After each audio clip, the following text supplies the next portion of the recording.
সুদ থেকে বাঁচার জন্য এই একটা আয়াতই আমাদের জন্য যথেষ্ট। আল্লাহ সুবহানাহু ওয়া তাআলা তিনি স্পষ্ট ভাষায় বলছেন, ইয়া আইয়ুহাল্লাযীনা আমানুত্তাকুল্লাহ, হে ঈমানদারগণ, হে বিশ্বাসীগণ, তোমরা ভয় করো। দেখেন, ঈমানদার মুমিন হওয়ার পরও আল্লাহ সুবহানাহু ওয়া তাআলা বলছেন যে ভয় করো, কারণ মুমিনরা ফাসিক হয়, ফাসিক মুমিন হয়, গুনাহগার মুমিন হয়। সেজন্য আল্লাহ রাসূল সাল্লাল্লাহু আলাইহি ওয়াসাল্লাম তিনি বিভিন্ন হারাম কাজ থেকে মুমিনদেরকে সম্বোধন করে বলেছেন। আবার আল্লাহ তাআলাও তিনিও মুমিনদেরকে সম্বোধন করে বলছেন যে তোমরা মুমিন, ঠিক আছে, ঈমানদার, আল্লাহ তাআলাকে এক বলে বিশ্বাস করো, ঈমান আছে, কিন্তু বিভিন্ন হারাম কাজের সাথে তোমরা যুক্ত থাকো বা যুক্ত হয়ে যেতে পারো। সেজন্য তোমাদেরকে সতর্ক করছি, তোমরা আল্লাহ তাআলাকে ভয় করো। ওয়াদারু মা বাকিয়া মিনার রিবা কুনতুম মুমিনিন, তোমরা যদি প্রকৃতপক্ষে ঈমানদার হও, প্রকৃতপক্ষে যদি মুমিন হও, তাহলে তোমরা সুদ থেকে বিরত থাকো, সুদ তোমরা ছেড়ে দাও, সুদ তোমরা খেও না, এবং সুদ সম্পর্কীয় কোনো কিছুতেই তোমরা জড়িত থেকো না। তো রাসূলুল্লাহ সাল্লাল্লাহু আলাইহি ওয়াসাল্লাম তিনি আবার আলাদাভাবে অভিশাপ দিয়েছেন। এক তো আয়াত যথেষ্ট, এই আয়াত সুদ থেকে বাঁচার জন্য যথেষ্ট। আল্লাহ রাসূল সাল্লাল্লাহু আলাইহি ওয়াসাল্লাম তিনি চারজন ব্যক্তি যারা সুদের সাথে জড়িত, এই চারজন ব্যক্তি ওপর আল্লাহ তাআলার অভিশাপও হবে, রাসূল সাল্লাল্লাহু আলাইহি ওয়াসাল্লাম অভিশাপ দিয়েছেন।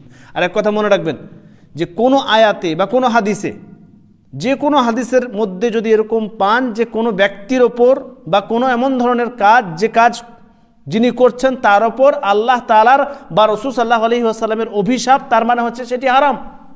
রাসূলুল্লাহ সাল্লাল্লাহু আলাইহি ওয়াসাল্লাম সুদের সাথে জড়িত এই চারজন ব্যক্তির ওপর অভিশাপ দিয়েছেন। প্রথম হচ্ছে কে? যে সুদ খায়, যে সুদ খাচ্ছে, এটা তো বোঝা যায় যে সুদ যে খায় সে তো সুদ খাচ্ছে জোর জবরদস্তি, তার উপর তো অভিশাপ হবেই। কিন্তু যে সুদ দিচ্ছে সেও গুনাহগার। যে সুদ খায়, যে সুদ দেয়, যে এই দুইজনের, এই যে সুদের সম্পর্কে কোন একটা পেপার রেডি করবে, লেখালেখি করবে, সেই লেখক তার ওপরও অভিশাপ, এবং যে সাক্ষী দিচ্ছে তার ওপর অভিশাপ। এবং রাসূল সাল্লাল্লাহু আলাইহি ওয়াসাল্লাম তিনি বলছেন যে গুনাহে হুম সাওয়া, সবাই বরাবর, সবাই গুনাহগার।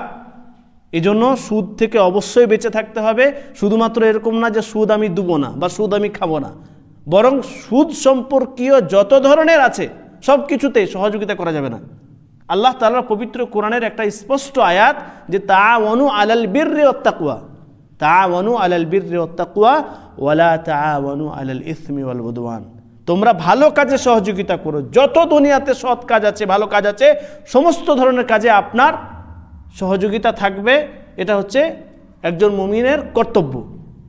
ওয়ালা তাআওয়ানু আলাল ইসমি ওয়াল উদওয়ান, এবং যত ধরনের পাপ, হারাম, অশ্লীল, অসৎ কাজ আছে, সমস্ত ধরনের অসৎ কাজে, সমস্ত ধরনের অসৎ কাজে বিন্দু পরিমাণ যেন কোনো মুমিনের সহযোগিতা না থাকে। তো হারাম খাওয়া বা সুদ দেওয়া, সুদ নেওয়া, সুদে কোনো সহযোগিতা করে দেওয়া, উদাহরণস্বরূপ কোথাও সুদি ব্যাংক আছে, কোথাও সুদি ব্যাংক আছে, বা কোনো ব্যক্তি সুদ দেয় বা সুদ নেয়, সেই ব্যক্তি সম্পর্কে কোনো ব্যক্তিকে যদি আপনি বলে দেন, তাহলে আপনি সহযোগিতা করলেন কি করলেন না? এটাও হচ্ছে হারাম, এটাও আপনাকে করা যাবে না, আপনি এটাও করতে পারবেন না, কারণ সহযোগিতা করলেন। আল্লাহ তাআলা স্পষ্ট করলেন যে গুনাহের কাজে কোনো বিন্দু পরিমাণ, আল্লাহ তাআলার অবাধ্যতার কাজে কোনো ধরনের আপনি সহযোগিতা করবেন না। তো সুদ খাওয়া, সুদ দেওয়া, সুদ সম্পর্কে যা, মানে সুদ সম্পর্কে যা আছে সব জিনিস হারাম, আর এই জিনিসে কোনোভাবে কোনো মুমিন বান্দা সহযোগিতা করবে না। কোনো হারাম জিনিসে আপনি সহযোগিতা করতে পারবেন না, এটা মুমিন ব্যক্তির কর্তব্য না। মুমিন ব্যক্তির কর্তব্য হচ্ছে সে বলবে না, বরং তাকে নসিহত করার চেষ্টা করবে। দায়িত্ব হচ্ছে নসিহত করার চেষ্টা করবে। উদাহরণস্বরূপ আপনার সাথে কোনো ব্যক্তির দেখা হলো, সেই ব্যক্তি জিজ্ঞাসা করে, ভাই এখানে একটা ব্যাংক আছে বা একটা অফিস আছে যেখানে সুদ দেয় বা লোনে টাকা দেয়, সেখান থেকে আমি কিছু টাকা নেব, সেটা আমি সুদের ওপরে, হ্যাঁ, বা সুদে আমি কিস্তিতে পে করব। তো এরকম অফিসের জায়গা আপনার যদি জানাও থাকে, আপনি বলবেন? বললে তো গুনাহগার হয়ে গেলেন আপনি, কারণ হারাম কাজে আপনি সহযোগিতা করলেন। এক ভাইকে সুদ খাওয়াতে আপনি সহযোগিতা করলেন। সে নিজে যাক, যা করবে করুক, সে যেভাবে পৌঁছে যাক, সেটা তার ব্যাপার।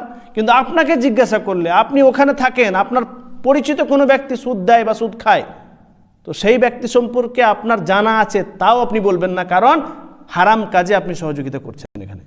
তো এটাও বলা যাবে না। বোঝা গেল?